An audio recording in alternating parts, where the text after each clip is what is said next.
Welcome! In front of me I have AMAZFIT Cheetah and I'm gonna show you how to unpair this watch from the iPhone.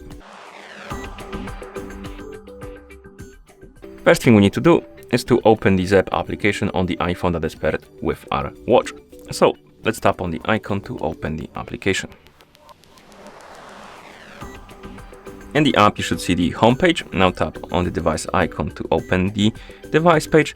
On it you should see your AMAZFIT Cheetah. Now scroll down, find the option, or rather the button called Unpair, and once you find it, tap on it, then tap on Unpair again and again to confirm. Once you see this page, tap on OK, close the app, open the settings on your iPhone. So let's tap on the settings icon. Tap on the Bluetooth option. Now find the list of my devices, and under it or on it there should be AMAZFIT Cheetah.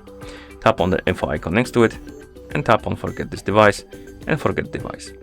And then you can close the settings, and that's how you unpair this watch from the iPhone. Thank you for watching. If you found this video helpful, please consider subscribing to our channel and leaving the like on the video.